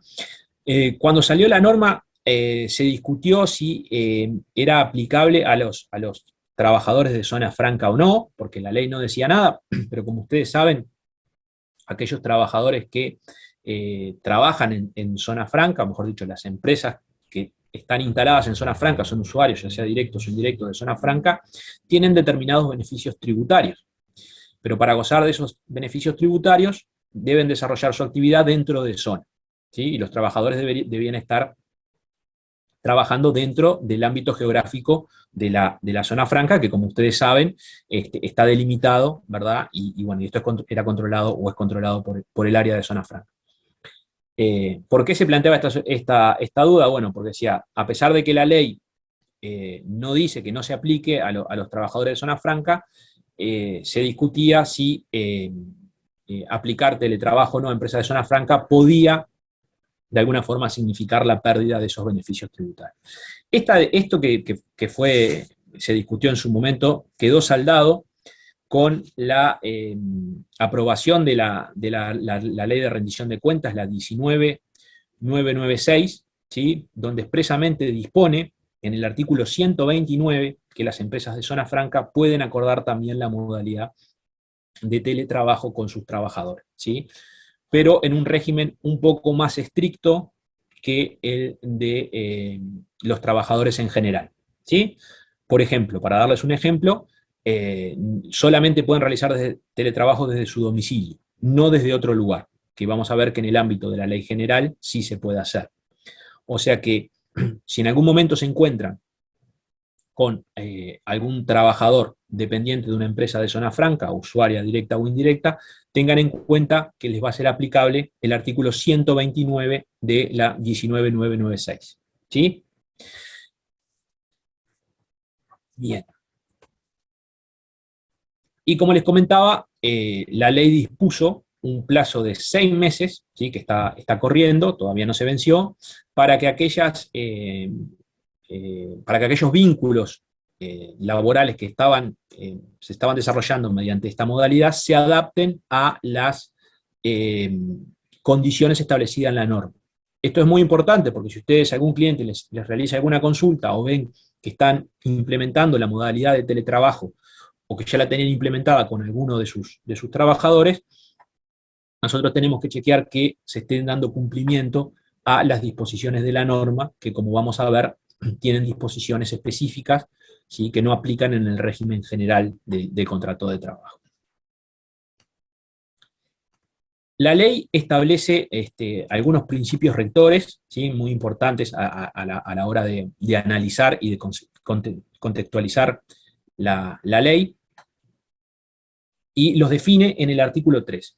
La norma, en primer lugar, habla de la voluntariedad como un principio rector. Esto dice que para que se realice teletrabajo necesariamente debe obtenerse el consentimiento del trabajador, ¿sí? Además, un consentimiento que se debe obtener por escrito. Después vamos a ver que esta norma tiene alguna formalidad en cuanto al contrato les adelanto que requiere que sea por escrito, que no es usual en el ámbito del contrato laboral en general. O sea que en primer término, el teletrabajo es voluntario, ¿sí? La voluntariedad está elevada al carácter de principio rector en la norma. También vamos a ver la reversibilidad, esto lo vamos a ver en forma específica, es decir, la posibilidad de cambiar del régimen, es decir, un vínculo laboral que empezó siendo presencial, luego cambió a teletrabajo, que puede volver a ser presencial. Lo mismo a la inversa. La norma específicamente, la ley dispone que la reversibilidad es un principio rector en la aplicación de teletrabajo. Obviamente lo que les comentaba, principio de igualdad, ¿sí? No se puede utilizar esta norma como a efectos de restringir derechos y garantías de los trabajadores que están dados en la ley general o en la normativa general laboral de nuestro país. No discriminación, ¿sí? No se puede utilizar el teletrabajo para realizar ningún tipo de discriminación, ¿verdad? En perjuicio de los trabajadores, y se le reconoce al teletrabajo como una modalidad que puede ser un fomento para el empleo, ¿sí? Sobre todo en determinados tipos de trabajadores, ¿verdad? Trabajadores que tienen cargas familiares o trabajadores que tienen algún tipo de discapacidad, donde esta modalidad se reconoce como una modalidad muy útil para fomentar el empleo en algunos casos. Siempre que tengamos alguna duda interpretativa con la norma, tener en cuenta los principios rectores del artículo 3 a efectos de poder, ¿verdad?, interpretarla y dar, digamos, el sentido si tenemos alguna duda. Como les comentaba, el concepto de teletrabajador, que está en el artículo 4 de la norma, la reitera básicamente la norma lo que es el concepto de teletrabajo. El teletrabajador es un trabajador que presta su actividad en un vínculo de dependencia, de subordinación, que lo hace fuera del ámbito proporcionado por el empleador, ¿sí? Esto es fundamental, y que utiliza las TICs. Estos dos son las claves, ¿sí?, para determinar cuándo estamos frente a un teletrabajador, ¿sí? Vínculo laboral y el desarrollo de la actividad fuera del ámbito proporcionado por el empleador y mediante el uso de tecnologías de la información, ¿verdad?, ya sea en forma total o parcial, ¿sí? En esto también la ley es bastante flexible. El vínculo puede ser de teletrabajo en forma parcial o en forma total, ¿sí? Es decir, ustedes pueden encontrarse, por ejemplo, con situaciones donde el teletrabajador, por ejemplo, trabaja en forma presencial 3 días a la semana y 2 días teletrabaja, o la variedad de soluciones que sean posibles, ¿sí? O sea que ahí no se establece que la implementación del teletrabajo sea absoluta, es decir, podemos tener situaciones híbridas donde convivan teletrabajo y presencialidad, ¿sí? Esto se está viendo mucho en la práctica, sobre todo cuando por suerte comenzó a mejorar la situación sanitaria. Muchas empresas volvieron a la presencialidad, ¿sí?, no en forma total, sino en forma parcial, manteniendo todavía algunos días el teletrabajo, ya sea porque están haciendo trabajos por grupos, ¿verdad?, o por sectores, a efectos de no todavía tener una apertura o una presencialidad total como era en la época prepandemia. Una novedad sí que tiene la ley con relación a lo que es el régimen general del contrato de trabajo es en cuanto a que la norma requiere un contrato por escrito, ¿sí? Como ustedes saben, el contrato de trabajo no tiene solemnidad alguna, ¿verdad? No tiene por qué estar por escrito. Tenemos sí algunos casos muy específicos donde esto se requería, por ejemplo, en el caso de los viajantes y vendedores de plaza. La norma del teletrabajo sí dispone que el contrato tiene que estar por escrito, ¿sí? Con lo cual, un poco como les comentaba, si nos encontramos con un caso donde se implementó el teletrabajo, pero ese vínculo no fue documentado por escrito, y bueno, deberíamos acoplar esa situación a las disposiciones de la norma, ¿verdad?, en ese plazo de 6 meses que les comentaba, ¿sí? O sea que acá un tema importante es que el contrato de teletrabajo tiene que quedar por escrito, y un poco lo que se está discutiendo es, bueno, si ese requisito es una solemnidad o un requisito de prueba, ¿sí? Ahí hay ya algún autor que ha hecho muy buenos aportes, como en el caso del profesor Garmendia, donde él plantea claramente, lo hizo en las últimas jornadas de la asociación, perdón, y digamos, la discusión no es menor, porque ustedes tengan presente que, y ya lo saben, de qué ocurre cuando la norma dispone una solemnidad y, bueno, no se da cumplimiento en la práctica. Tratándose de un vínculo laboral, obviamente que esto no puede ser en desmedro del trabajador. En definitiva, creo que el consenso que se está alcanzando es que se trata en principio, de un requisito de prueba, y bueno, y que es una carga para el empleador tener el contrato por escrito, ¿verdad? Pero después ustedes acuérdense que en este caso también aplican todos los principios del derecho laboral, principio de la primacía de la remuneración real, principio de indubio pro operario. En definitiva, después se van a aplicar esos principios y bueno, corresponderá a quien, si el empleador quiere de alguna forma hacer valer un contrato de teletrabajo, que sea una carga de un imperativo de su propio interés, que lo tenga por escrito, ¿sí? Pero eso es importante a efectos de que lo tengan en cuenta, sobre todo si en algún momento ustedes están asesorando a alguna empresa y les consulta por la contratación de un trabajador que va a estar trabajando bajo esta modalidad, ¿sí? Bueno, la ley dispone además cuáles son los elementos que deben constar en el contrato, ¿sí? Bueno, en primer lugar, debe constar el lugar donde se va a realizar la prestación del contrato, ¿sí? También deben constar los cambios de modalidad, es decir, si en algún momento hay un cambio de modalidad, también debe ser incluido, ¿verdad?, modificado el contrato. Si va a haber algún sistema de control, lo vamos a ver más adelante, también tiene que estar incluido en el contrato, y también vamos a ver que debe estar incluido cómo se van a proveer las herramientas necesarias para que el trabajador realice el teletrabajo, ¿sí? Que ese es un capítulo específico que le vamos a comentar de la ley. Con relación al lugar donde se desarrolla el teletrabajo. Si ustedes leen diversa doctrina, sobre todo doctrina extranjera, van a ver que ahí puede haber alguna disquisición que realiza algún autor en cuanto a lo que es el teletrabajo, o en cuanto a lo que es el home office entendido como algo quizás un poco más reducido estrictamente al ámbito cuando el trabajador realiza su actividad desde el hogar, desde su hogar, ¿sí? La ley lo que hizo, bueno, fue establecer en primer lugar lo que le comentaba por la definición, ¿sí? El lugar donde se va a desarrollar el teletrabajo siempre tiene que estar fuera del ámbito proporcionado por el empleador, ¿sí? Esto quiere decir, por ejemplo, si ustedes en algún momento se encuentran con que hay un trabajador que no desarrolla su actividad en lo que es la sede principal de la empresa, pero, por ejemplo, la desarrolla en una oficina, digamos que está ubicada en otro lugar, ¿verdad? O en la que se denominan oficinas satélites y demás, bueno, ese caso no va a quedar incluido dentro de la ley de teletrabajo, ¿sí? Esto es importante tenerlo en cuenta. Siempre el ámbito donde se desarrolle no tiene que ser proporcionado por el empleado, ¿sí? La norma lo que dispone es que el lugar donde se va a desarrollar tiene que haber acuerdo de partes, ¿sí? Y establecerse, como les comentaba, en el contrato de trabajo, ¿sí?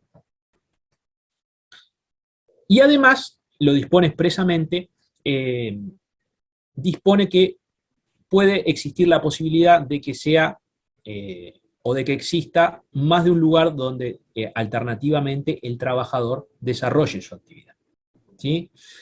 Parece un tema menor, pero en realidad no lo es, esto de establecer dónde se va a desarrollar el teletrabajo, dónde el trabajador va a desarrollar su actividad. En primer lugar, ¿por qué? Porque como vamos a ver más adelante, al empleador le son aplicables las normas sobre seguridad e higiene en el lugar de trabajo, ¿sí? O sea, ahí ya tenemos un tema muy importante, ¿verdad? Para delimitar cuál es el ámbito o cuál es el lugar físico donde el teletrabajador va a desarrollar su trabajo. Pero además, en algunos casos los empleadores, ¿sí?, no quieren, por ejemplo, que el trabajador desarrolle su actividad desde los denominados coworks o espacios abiertos, ¿sí? Ustedes saben que coworks son lugares donde el trabajador puede ir, ¿verdad? Instalarse con su computadora, trabajar, además le dan ciertas facilidades y demás, pero es un ámbito que a veces es abierto, que se comparte con otros trabajadores, y hay empresas que, por ejemplo, por temas de confidencialidad, temas que el trabajador tiene que conversar y demás, no están dispuestas a que se desarrolle el teletrabajo de ese tipo de lugares. Entonces lo que establecen en los contratos es que se tiene que desarrollar desde el domicilio, desde el hogar del trabajador, ¿sí? O sea que desde ese punto de vista sí cobra una importancia en algunos casos de expresar específicamente dónde se va a desarrollar. ¿Sí? Bien, otro artículo de la norma, de la ley, establece lo que es el cambio de modalidad. Esto que yo les comentaba de la reversibilidad. ¿Sí? ¿Qué implica esto, este principio de reversibilidad, que como decíamos tiene que ser por escrito? Básicamente la posibilidad de cambiar. ¿Sí? Es decir, un vínculo laboral que se estaba desarrollando en modalidad presencial, que cambió a teletrabajo y que pueda volver a ser presencial o viceversa. ¿Sí? Esto parecería algo bastante lógico, porque siempre habiendo acuerdo de partes se pueden modificar las condiciones o algunas de las condiciones del contrato de trabajo, como en este caso la modalidad. La norma lo dice expresamente, pero establece una particularidad. Este esquema no es de elaboración propia, este esquema es del profesor Garmendia, del trabajo que les comentaba, ¿sí? Que él presentó en las últimas jornadas uruguayas de derechos del trabajo, con relación a una posibilidad de reversión, ¿sí? De la modalidad, cuando la modalidad empieza siendo presencial, ¿sí? Se cambia a teletrabajo, ¿sí? Existe la posibilidad que dentro de los 90 días, ¿sí? Desde que se realizó el cambio, cualquiera de las partes pueda ejercer un derecho de receso y volver a la modalidad presencial. ¿Sí? ¿Qué se requiere para esto? Un preaviso de 7 días de cualquiera de las partes. ¿Sí? No sé si fui claro cuál es la situación. Es un contrato de trabajo que se inició con una modalidad presencial y que en determinado momento cambia a teletrabajo. ¿Sí? Desde ese cambio a teletrabajo hay un periodo de 90 días, ¿sí? En el cual cualquiera de las partes, empleador o trabajador, con un preaviso de 7 días puede ejercer ese receso y volver a la presencialidad. ¿Sí? Lo mismo, también obviamente con un acuerdo escrito y el cambio necesario en la planilla de trabajo, se puede pasar a la inversa, una situación que empezó con teletrabajo y que devino presencial, también puede volver al inicio con teletrabajo, pero en ese caso con acuerdo por escrito. ¿Sí? En la situación que no se requiere acuerdo, es en esta que está comentada en la primera línea del esquema, en este derecho especial de receso que establece la norma. Obviamente no es necesario en este caso esgrimir ningún tipo de justificación, ¿sí? Cualquiera de las partes simplemente hace uso de ese derecho y, bueno, se vuelve a la modalidad presencial, ¿sí? Da una especie de, si se quiere, entre comillas, periodo de prueba de adaptación a esta modalidad, ¿sí? Esto es importante tenerlo en cuenta porque cualquiera de las partes puede hacer uso de este derecho. Bien. Y ya entrando, y acá me animo a decirles que es donde la norma presenta mayores problemas y algunas novedades interesantes de comentar con ustedes, y es en lo que refiere a la jornada laboral, ¿sí? Porque la jornada laboral está establecida o regulada en el artículo 8 de la norma, ¿sí? Fíjense que el primer inciso del artículo 8 dice: el total del tiempo efectivamente trabajado no superará el máximo legal de horas semanales de trabajo aplicable a la actividad a la que permanece la empresa, ¿sí? Como ustedes saben, en Uruguay nosotros tenemos dos límites con relación a la jornada. Tenemos un límite diario, ¿sí? La vieja y más que centenaria ley de 8 horas, y después tenemos un límite semanal que va a depender si estamos en un ámbito de industria o en el ámbito del comercio, ¿verdad? 48 o 44 horas, con la discusión todavía no saldada de qué ocurre con el sector servicio, ¿sí? ¿Qué es lo que nos da a entender en primer lugar la norma con relación al teletrabajo? Se entendería en principio que aplica el límite semanal, ¿sí? Límite semanal de la jornada, esto es 44 o 48 horas dependiendo del sector de actividad en el cual la empresa se desarrolle, ¿sí? En definitiva, esto sería si se quiere, un cambio trascendental en lo que tiene que ver con lo que hace a la jornada de trabajo en Uruguay, ¿sí? Porque el límite de las 8 horas, salvo aquellas situaciones que están previstas en el decreto 611, ¿sí? A los cuales no les aplica, con toda la discusión si el decreto es legal o ilegal, aplica a la mayoría, por no decir casi a la totalidad de los trabajadores. ¿Qué dice después de establecer este límite semanal el artículo 8? Dice que además hay un descanso intermedio entre jornadas, ¿sí? Esto es el conocido derecho a la desconexión, que después lo vamos a ver específicamente, pero tiene que haber un descanso mínimo entre jornadas. ¿De cuánto? De 8 horas. ¿Sí? Este derecho a la desconexión implica un descanso mínimo entre jornadas de 8 horas. ¿Sí? Fíjense cómo la ley va armando y delimitando la jornada. ¿Qué dice además? Dice que el teletrabajador puede disponer libremente su jornada en los horarios que mejor se adapten a sus necesidades. ¿Sí? Acá tenemos un elemento flexibilizador de la norma, en el cual le da al teletrabajador la capacidad de distribuir libremente en su jornada los horarios de acuerdo a cómo mejor se adapten a sus necesidades. Obviamente que esto no es libertad que no es absoluta, es entre comillas, porque digamos, si la empresa tiene o el trabajador cumple con determinado horario, porque por ejemplo lo que hace es atención al público, que lo hace desde su domicilio, ¿verdad? O un régimen de call center, que es especial, pero lo hace desde su domicilio, o se requiere que esté conectado a sistemas de la empresa que tienen funcionamiento en determinado horario, y bueno, no va a poder disponer libremente de el horario dentro de la jornada, ¿sí? Si no tiene ninguna de esas limitantes, tiene el derecho, obviamente, a hacerlo. Lo otro, me animo a decirle que es un tema en la práctica que, a pesar de que la norma diga que se puede, obviamente hay temas que resultan imposibles. Si la empresa, como en algunos casos ocurre, utiliza el horario nocturno para hacer backup de servidores, ¿verdad? O correr determinados sistemas que hacen imposible que el usuario acceda o que el trabajador acceda al sistema, y bueno, no va a poder trabajar de noche por obvias razones, va a tener que hacerlo durante el día. Pero, para que lo sepan, esta distribución libre de horas, esta flexibilización, está dispuesta en la norma, ¿sí? Pero después la cosa se empieza a complejizar. ¿Por qué? Si leemos el primer inciso del artículo 8, parecería que teníamos solamente este límite semanal, ¿sí? Que yo les decía.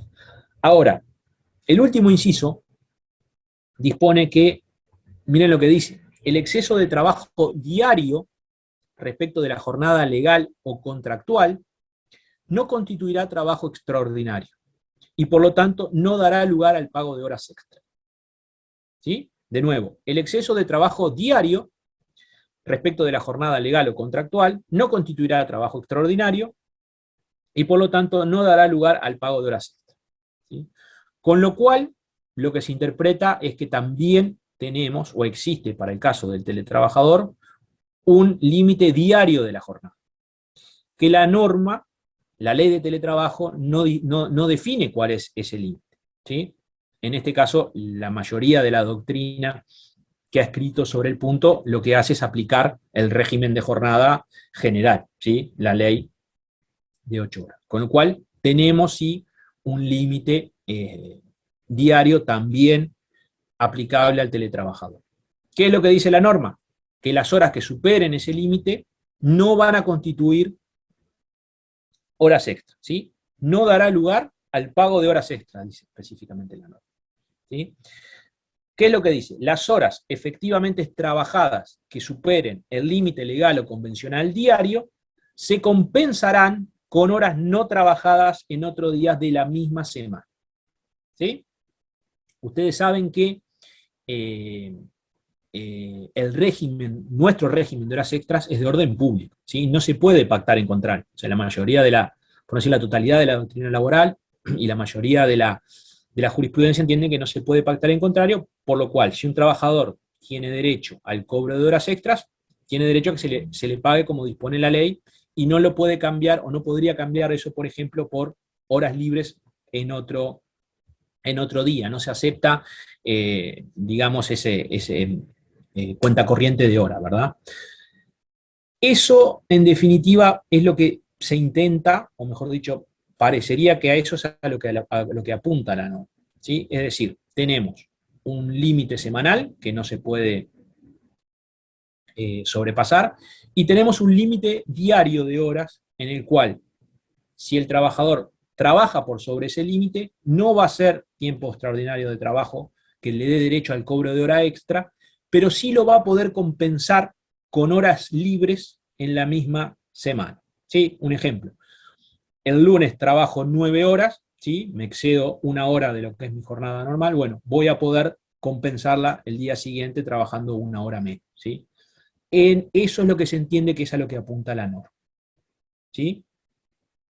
Pero además, y en el final de este artículo, dice, las horas que superen el máximo de horas semanales de trabajo, las horas que superen el máximo de horas semanales de trabajo, aplicable a la actividad, ¿sí? 44, 48, dependiendo del caso, se abonarán con un 100% de recargo sobre el valor de las horas de los días hábiles, ¿sí? Entonces, ¿qué está disponiendo también la norma? Que si nos excedemos, o el teletrabajador se excede, ¿sí?, del máximo de horas semanales, sí va a tener derecho a cobrar, ¿sí?, esas horas con un recargo específico del 100% del valor de la hora en los días hábiles, ¿sí? Es medio entreverado el régimen que establece la ley en cuanto a lo que es la jornada, pero básicamente lo que me interesa es que se queden con esta idea, ¿sí? Si superamos el límite diario, derecho a compensar; si superamos el límite semanal, sí existe la obligación del empleador de pagar con el recargo del 100%. ¿Sí? Bien, seguimos avanzando. Otro tema importante e interesante, el registro de asistencia. Como ustedes saben, el teletrabajo, uno de los desafíos que plantea, y me animo a decirle que quizás el más importante, es que al desarrollarse la actividad laboral fuera del ámbito normal de la sede de la empresa o de la fábrica o del lugar de trabajo, el empleador pierde de alguna forma posibilidades de control sobre el trabajador, ¿sí? Entonces, lo que plantea la norma en cuanto al registro de asistencias es que puede haber un control de asistencia y que se puede establecer por acuerdo de partes, ¿sí?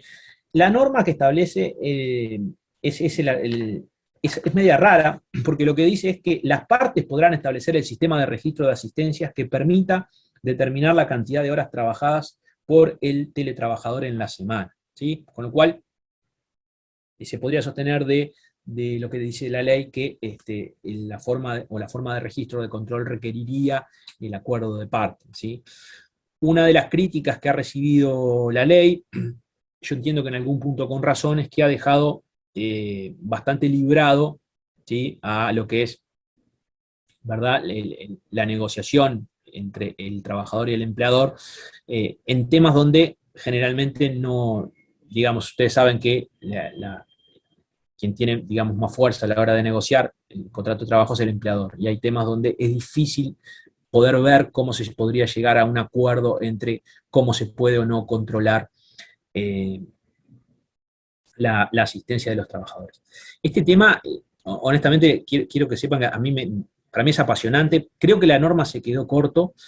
Al que los interese, los animo a que busquen en internet formas de control del teletrabajo que se aplican en otros países, donde los empleadores prenden la cámara en forma remota del trabajador, o cada X cantidad de minutos le sacan una foto, registran absolutamente todo, cada una de las cosas que hace. Incluso hay software que desgraba lo que el trabajador tipea en el teclado, y de esa forma el empleador puede saber absolutamente los lugares que ingresa, obviamente, y qué es lo que hace y cuánto hace, y en base a eso se están aplicando ahora parámetros, digamos, de información para determinar la productividad que tiene determinado trabajador. Yo creo que acá nos quedamos cortos. Hubiera sido una linda oportunidad de determinar hasta dónde se puede realizar ese control, ¿sí?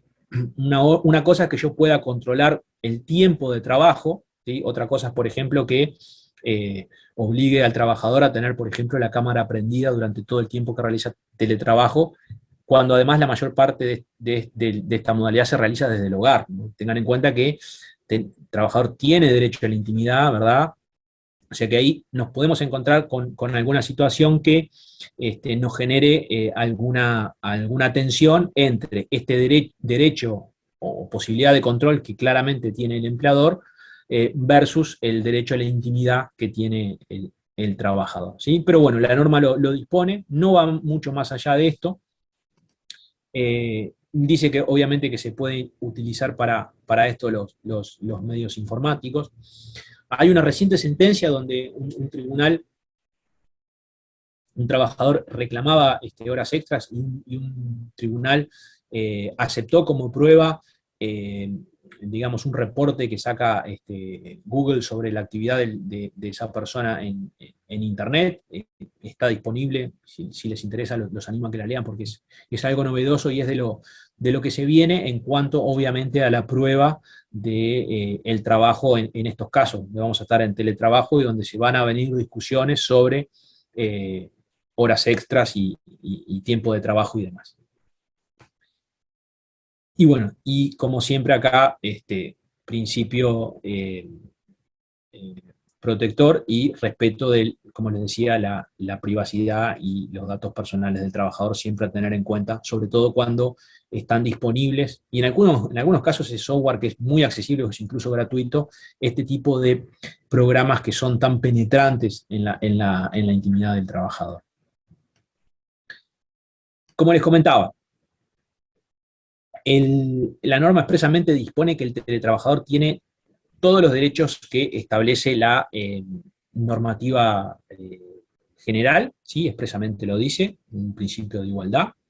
Solo se modifica para esta modalidad lo que expresamente dispone la norma, por ejemplo, lo que vimos con relación a la jornada, ¿sí? Todos los otros derechos son tanto colectivos como individuales son aplicables.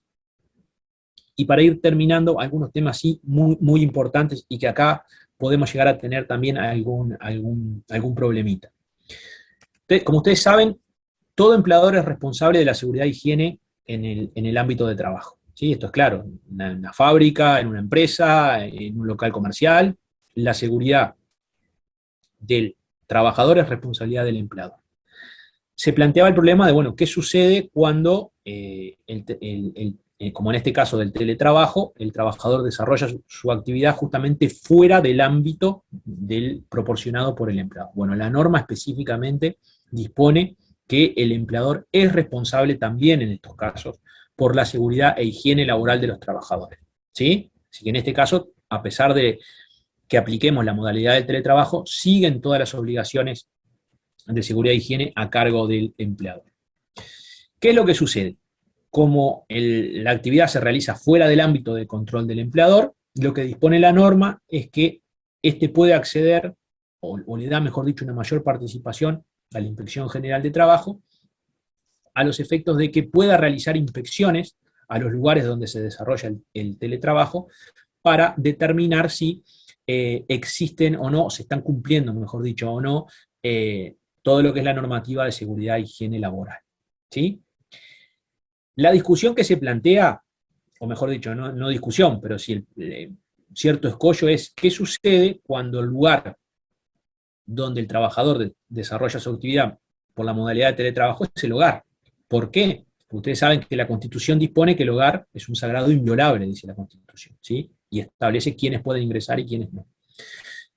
Lo que se establece en ese caso es la posibilidad de que la Inspección General de Trabajo solicita a un juez una inspección judicial, una inspección ocular, para determinar si hay dudas sobre cómo son las condiciones de higiene y de seguridad laboral en ese lugar, ¿sí? La ley específicamente dispone que el Ministerio de Trabajo tiene que reglamentar las condiciones de seguridad e higiene laboral, ¿sí? O sea que acá vamos a tener una reglamentación del Ministerio. paréntesis, necesitamos reglamentación de toda la ley que todavía no tenemos, pero además una reglamentación específica del Ministerio de Trabajo en lo que tiene que ver con las condiciones de seguridad e higiene laboral, ¿sí? Que seguramente sigan una serie de recomendaciones que hizo el Ministerio, ¿verdad? Una especie de protocolo que sacó para determinar cuáles son las condiciones de seguridad, higiene y demás que se tienen que cumplir por los empleadores en el caso de la implementación del teletrabajo. O sea, tema importante a tener en cuenta.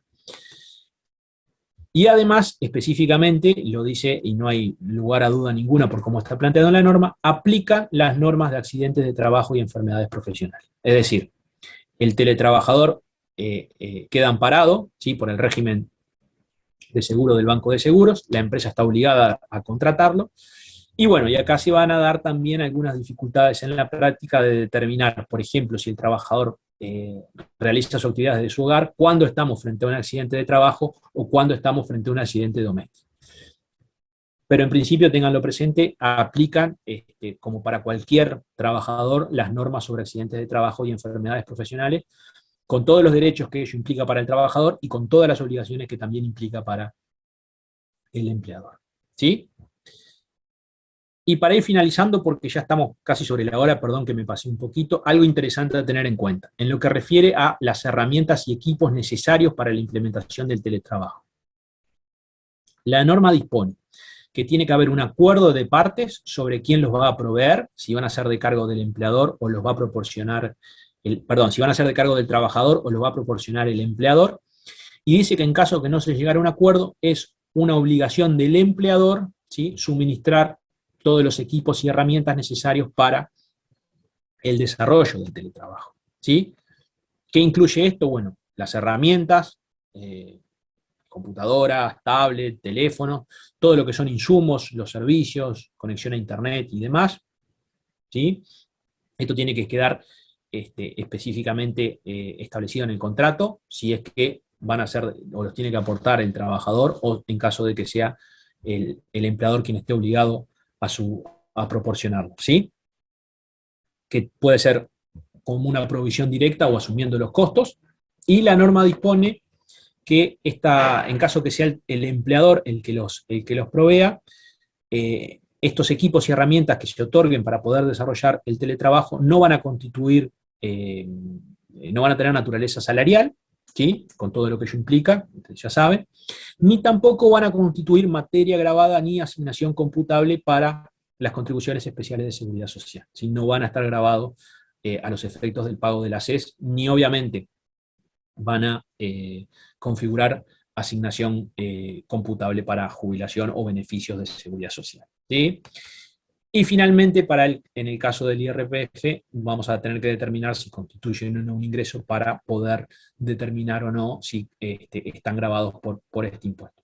Pero desde el punto de vista laboral, lo que me interesa que se lleven es que si estas herramientas y equipos son provistos por el empleador, no tienen naturaleza salarial y no quedan grabados por SES, ¿sí?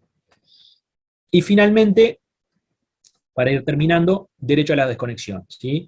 Ustedes saben que el derecho a la desconexión ya se ha trabajado mucho en la doctrina, sobre todo en doctrinas extranjeras, aquel derecho que se le da al trabajador de poder desconectarse, ¿sí?, de los elementos tecnológicos, ¿verdad?, por ejemplo, el teléfono, la tablet y demás, a efectos de no ser contactado por el empleador cuando está gozando de su descanso diario o de su descanso semanal, ¿sí?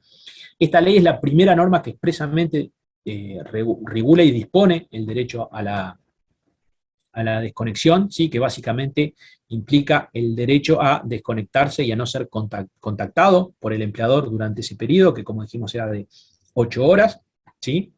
Y obviamente, ¿qué implica esto?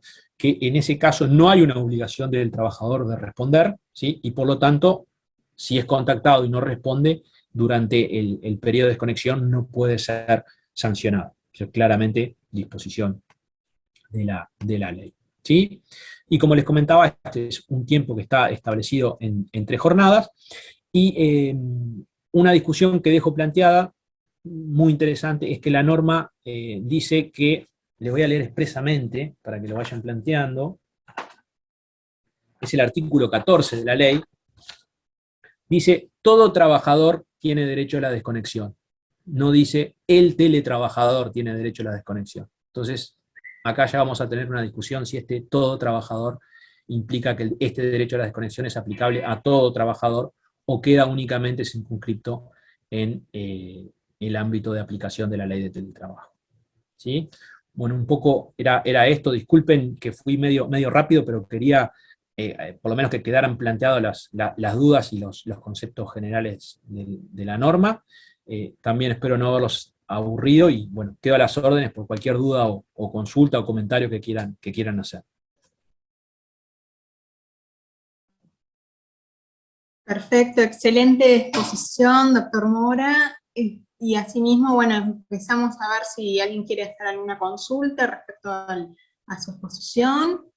Más allá de que la única que solicitó allí, como que hizo un comentario, fue la doctora Olivera respecto de que el tema de la ley de protección de datos personales con respecto al tema de justamente la conexión con el empleador, ¿no?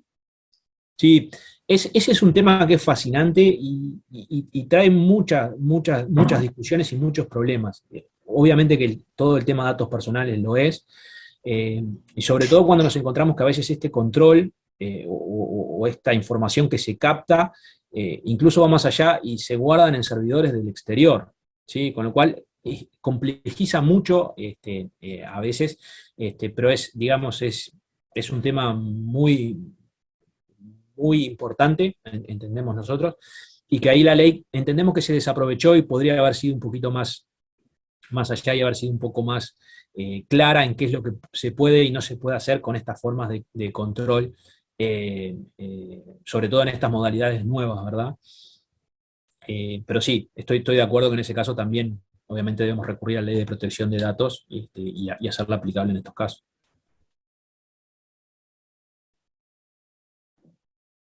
Perfecto, entonces si no hay más consultas al respecto, le cedemos la palabra a la doctora Ruth Bass para hacer el cierre del presente encuentro. Bueno, agradecemos entonces la participación de todos en el 9º encuentro de jóvenes, abogados. Vamos a estar con novedades para el año que viene, que estamos con proyectos en la comisión, ya se los vamos adelantando, nuevos proyectos, nuevas ideas, como decía la doctora Capalvo, y la idea es que tengamos más instancias donde podamos tener este intercambio también entre todos los departamentos, Montevideo y el interior, para que sea más fluido. Así que, sin más, nos despedimos, les agradecemos por compartir esta mañana con nosotros, muy agradecidas también a las dos exposiciones muy claras, tanto de la doctora Capalvo como del doctor Mora, y estamos entonces a disposición. Recuerden que va a quedar grabado todo y subido a la página de YouTube del CAU. Si no tienen dudas entonces o algún aporte que nos quieran realizar, damos por culminada la parte académica,